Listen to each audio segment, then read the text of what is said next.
মৰমৰ ছাত্ৰ-ছাত্ৰীসকল এমস্কাৰ চেনেললৈ তোমালোকক স্বাগতম জনাইছোঁ। আজি আমি ক্লাছ 10ৰ পুনৰালোচনাৰ অনুশীলনী R3ৰ কুৱেশ্যন নম্বৰ 1ৰ পৰা অংককেইটা সমাধান কৰিম। ভিডিঅ'টো ভাল লাগিলে চেনেলটো ছাবস্ক্ৰাইব কৰিবা আৰু নিজৰ সহপাঠীৰ লগতো শ্বেয়াৰ কৰিবা। ইয়াৰ আগৰ ভিডিঅ'টো যদি চোৱা নাই তেনেহ'লে মই সোঁফালে ইয়াতে আই বাটনৰ লিংকটো দি দিম আৰু মোৰ চেনেলত প্লেলিষ্ট ক্ৰিয়েট কৰা আছে, তাতে যাই তুমি চিৰিয়েলি ধুনীয়াকৈ ভিডিঅ'বোৰ চাব পাৰিবা। এতিয়া চাওঁ আহা কুৱেশ্যন নম্বৰ 1ত কি কৈছে। তলৰ কোনবোৰ সংখ্যা পূৰ্ণঘন নহয় বুলি কৈছে। পূৰ্ণঘন নহয়, যিকোনো সংখ্যা পূৰ্ণঘন হ'বলৈ হ'লে তাৰে যিবিলাক তোমাৰ কি থাকিব উৎপাদক থাকিব সেইবোৰ ত্ৰিগোটত থাকিব লাগিব। যেনেকৈ ধৰা 8 8ক আমি কেনেকৈ ভাঙিব পাৰোঁ 2 পূৰণ 2 পূৰণ 2, এই তিনিটা হ'ল কি 8ৰ উৎপাদক। চোৱা ত্ৰিগোটত আছে, ডেট মিনছ এইটো কি হ'ব পূৰ্ণঘন হ'ব। ঠিক তেনেকৈ 27 3 পূৰণ 3 পূৰণ 3 ত্ৰিগোটত আছে, তাৰমানে এইটো পূৰ্ণঘন হ'ব। কিন্তু ধৰা তোমাৰ 16ক চোৱা যদি ভাঙা 2 দুগুণ 4 4 দুগুণ 8 8 দুগুণ 16, এইটো ত্ৰিগোটত আছে কিন্তু এইটো ত্ৰিগোটত নাই, ডেট মিনছ এইটো পূৰ্ণঘন নহ'ব। চ' আমি ইয়াতেও এইকেইটা কি কৰিম, ফাৰ্ষ্ট উৎপাদক বিশ্লেষণ কৰি চাম যে ইয়াৰ উৎপাদককেইটা ত্ৰিগোটত আছে নে নাই। যদি গোটেইকেইটা ত্ৰিগোটত আছে তেনেহ'লে পূৰ্ণঘন হ'ব, আৰু যদি নাই এটাও যদি ত্ৰিগোটত নাই তেনেহ'লে এইটো পূৰ্ণঘন নহ'ব। চ' আমি ফাৰ্ষ্ট কি কৰিম এইটো লিখি লওঁ। চ' আমাৰ 1 নম্বৰত হ'ব কি 3757, ইয়াৰ কি কৰিব লাগিব উৎপাদক বিশ্লেষণ কৰিব লাগিব। চ' আমি কেনেকৈ কৰোঁ 3757। চ' ইয়াৰ সময় বছৰৰ কাৰণে মই কি কৰিম উৎপাদকখিনি মই ডাইৰেক্ট কৰি দিম, তোমালোকে চাই লোৱা পিছত। অ'কে, চ' ইয়াক আমি 13 দি দিব পাৰোঁ। 13 দি দিলে ই যাব 289 টাইমছ। মই এইটোত কৰি দি আছোঁ, নেক্সটৰ কেইটাত মই কি কৰিম এইখিনি ভিডিঅ'টো পজ কৰি মই ডাইৰেক্ট কৰি দিম, এইটো যাব 17 বাৰ। চ' চোৱা আমি কি পালোঁ, therefore 3757 ইজ ইকুৱেল টু কিমান পালোঁ, এটা 13 আৰু কি দুটা 17। ইয়াতে দুটা উৎপাদক, এটা 17 আৰু 13, দুটাৰ এটাও কি নাই ত্ৰিগোটত নাই, এটাত এটা আছে আৰু এটাত দুটা আছে, ডেট মিনছ কি হ'ব এইটো পূৰ্ণঘন নহ'ব, তিনিটা থূপ থাকিব লাগিব। চ' therefore একেবাৰে সহজ সংখ্যাটো পূৰ্ণঘন নহয়। এইটো কেনেকৈ 13 বাৰ গ'ল 17 বাৰ গ'ল, তোমালোকে এইবিলাক অলৰেডি আগতে শিকিছা, সেইকাৰণে মই ইয়াতে সময় নষ্ট কৰা নাই। এইটো কি চিম্পল উৎপাদক বিশ্লেষণ। এতিয়া কুৱেশ্যন নম্বৰ 2 চাম 3375। চ' চোৱা 2 নম্বৰ কুৱেশ্যনত আছে 3375। চ' ফাৰ্ষ্ট আমি কি কৰোঁ ইয়াৰ উৎপাদককেইটা উলিয়াই লওঁ। চ' আমি ইয়াৰ 3375ৰ উৎপাদককেইটা এনেকৈ উলিয়াইছোঁ। চ' এনেকৈ লিখিম therefore 3375। চোৱাচোন 5 কেইটা আছে, 3টা, 3 কেইটা আছে 3টা, 1 2 3টা, 5 কেইটা আছে 1 2 3টা, ডেট মিনছ কি আছে তিনিটাকৈ থূপ খাই আছে, ডেট মিনছ এইটো পূৰ্ণঘন কি হ'ব। therefore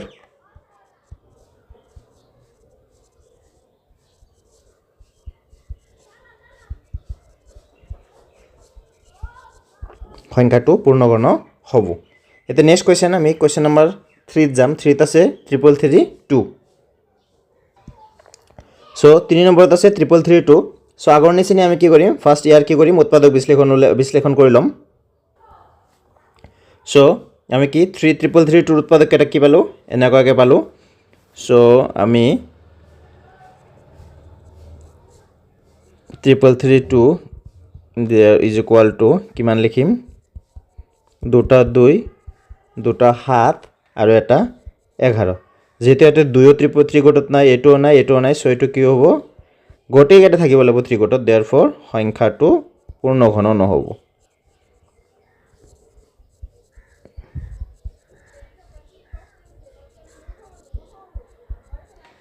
এতিয়া next it is question number 4ত যাম আমি। চ' কুৱেশ্যন নম্বৰ 4ত আছে 4096। এতিয়া 4096ৰ উৎপাদককেইটা উলিয়াই ল'ম। চ' আমি 4096ৰ উৎপাদককেইটা এনেকুৱা পালোঁ, কিমানটা আছে 2 চোৱা 1 2 3 4 5 6 7 8 9 10 11 12টা আছে। চ' আমি এনেকৈ লিখি ল'ম therefore 4096 1 2 3 4 5 6 7 8 9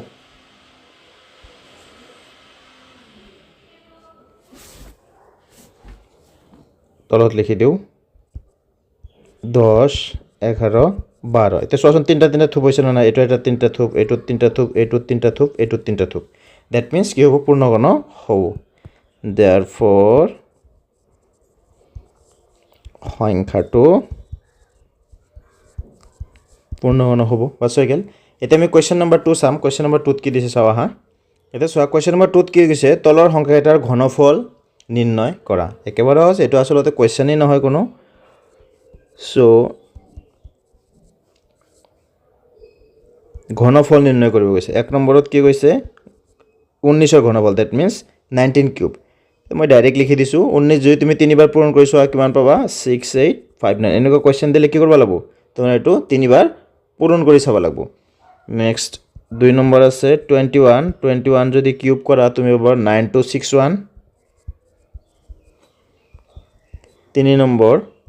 23 কিউব 23 যদি তুমি কিউব কৰা তুমি পাবা 12167 4 নম্বৰ যদি কিউব কৰা তুমি 27 ক তুমি পাবা 19683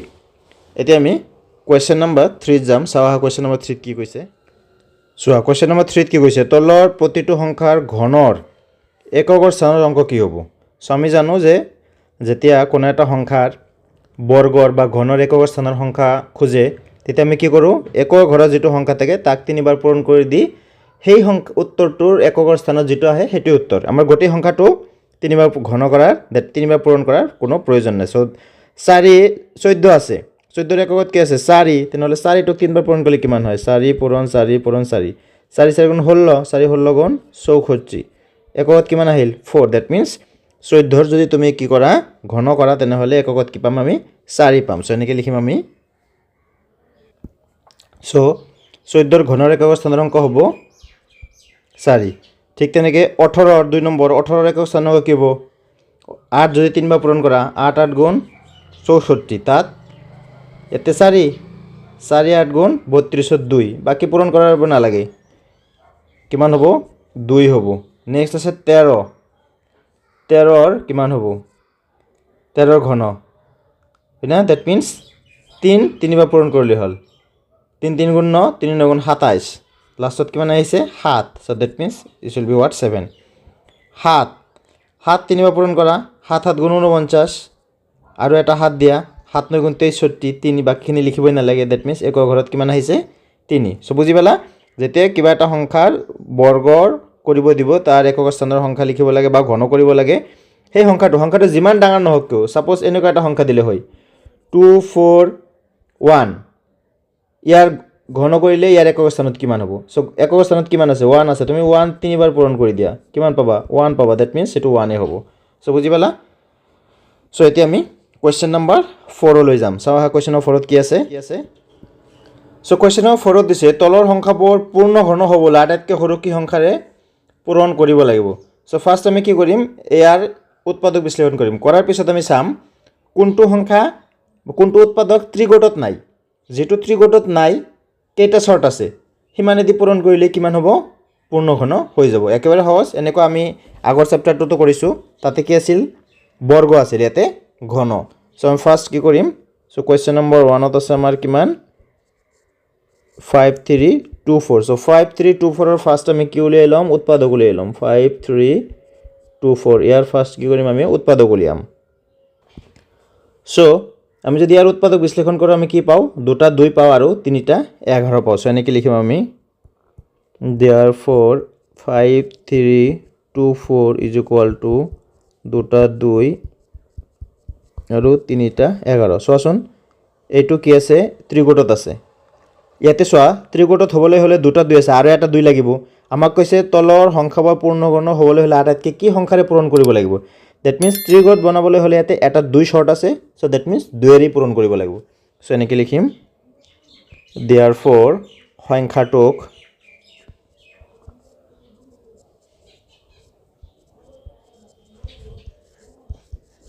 দুয়েৰে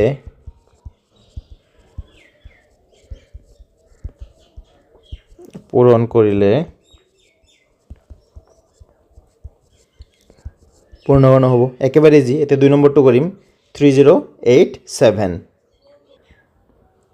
সো 3087 আছে সো 3087 এৰ ফাৰ্স্ট আমি কি কৰিম উৎপাদক উলিয়াই লওঁ সো 3087 এৰ আমি উৎপাদক বিশ্লেষণ কৰিলে কি পাওঁ therefore 3087 দুটা 3 আৰু তিনিটা 7 1 2 3 সো এটা তো ত্রিকোণত আছে সো ইয়াতে কি আছে এটা 3 শর্ট আছে দ্যাট মিন্স আমি 3 ৰে পূৰণ কৰিলে কি পূৰ্ণবৰ্ণ হ'ব সো এনেকৈ লিখি দিম therefore সংখ্যাটোক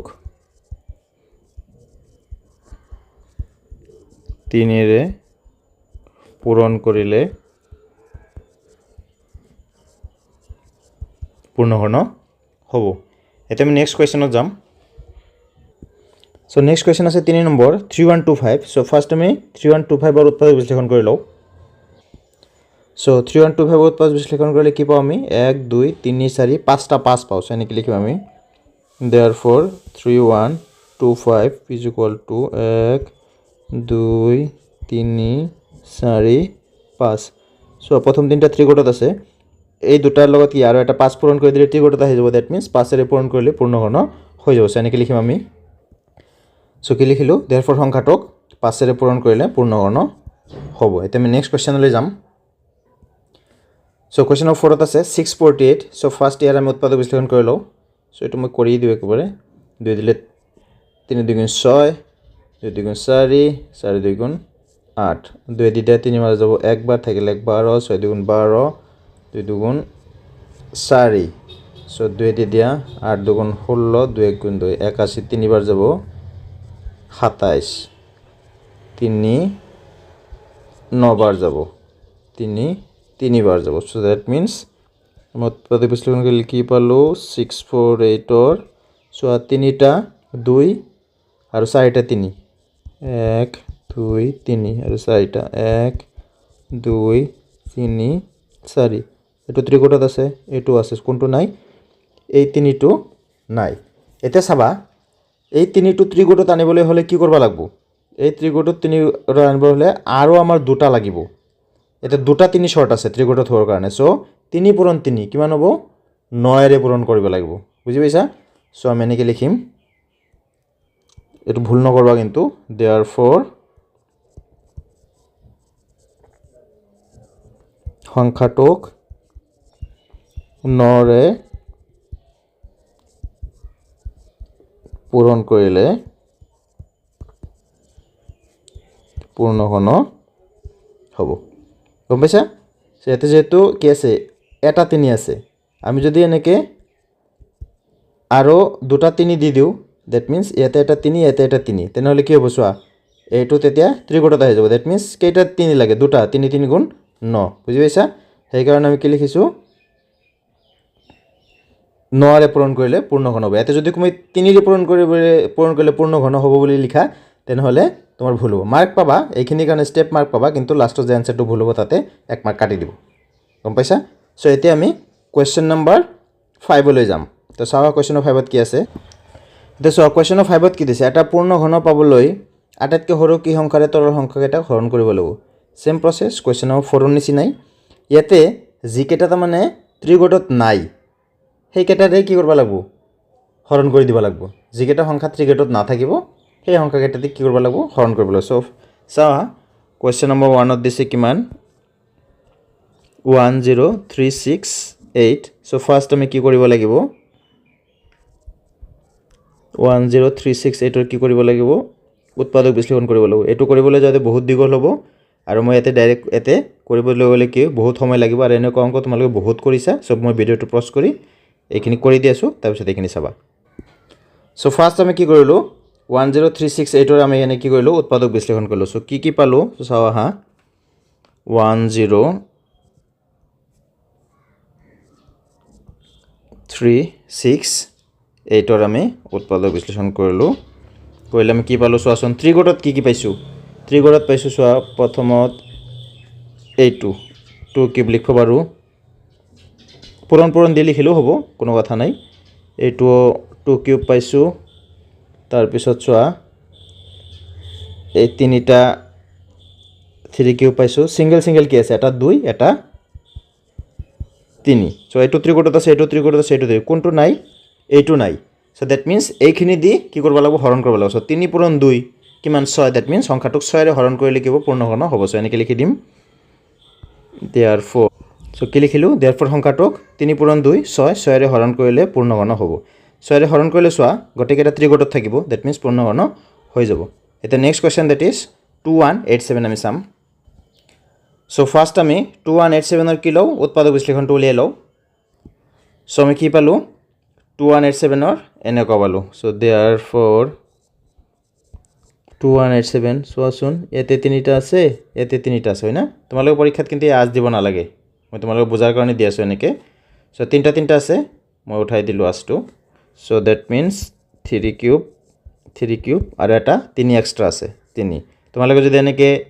1 2 3 4 5 6 7 এনেকে 7টা পূৰণ কৰি লিখি লোৱা তাৰ পিছত এনেকে লিখা হেটো শুদ্ধ সো মই এক লাইন শৰ্ট কৰাৰ কাৰণে এনে কৰি দিছো সো এটা কি আছে তোমাৰ 3 এক্সট্ৰা আছে সো এটো দি হৰণ কৰিলে হৈ যাব সো এনেকে লিখিম therefore যে সংখ্যাটোক এই 3 ৰে হৰণ কৰিলে পূৰ্ণঘন হ'ব হৈ গেল এটা কোৱেশ্চন নম্বৰ 3 যাম সো কোৱেশ্চন নম্বৰ 3 ত আছে আমাৰ কিমান 5000 সো ফাৰ্স্ট আমি আৰ কি কৰিম উৎপাদক বিশ্লেষণটো কৰি লও সো ইয়াৰ উৎপাদক বিশ্লেষণ কৰিলে আমি কি পাও so therefore 5000 is equal to 3 টা 2 that means 2 cube এই 3 টা 5 that means 5 cube আৰু এটা 5 that means এটা 5 এৰে হৰণ কৰিলে কি হ'ব পূৰ্ণঘন হৈ যাব এনেকৈ লিখিম আমি কি লিখিলো therefore সংখ্যাটোক এই 5 এৰে হৰণ কৰিলে পূৰ্ণঘন হ'ব হৈ গেল সো এটা আমাৰ next question is question number 4 question number 4 আছে কি 8192 সো 8192 প্ৰথমতে আমি ভাঙি লও সো এনেকৈ লিখিম সো আমি 8192 ক আমি কি কৰিলো এনেকৈ ভাঙি ললো সো কি পালো আমি therefore 8192 সো আসুন ইয়াৰে তিনিটা হয় না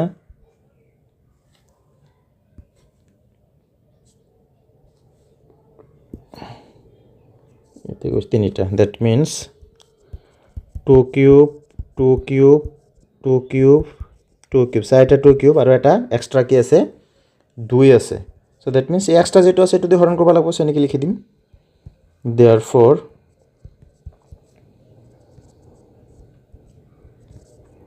সংখ্যাটোক 2 ৰে হৰণ কৰিলে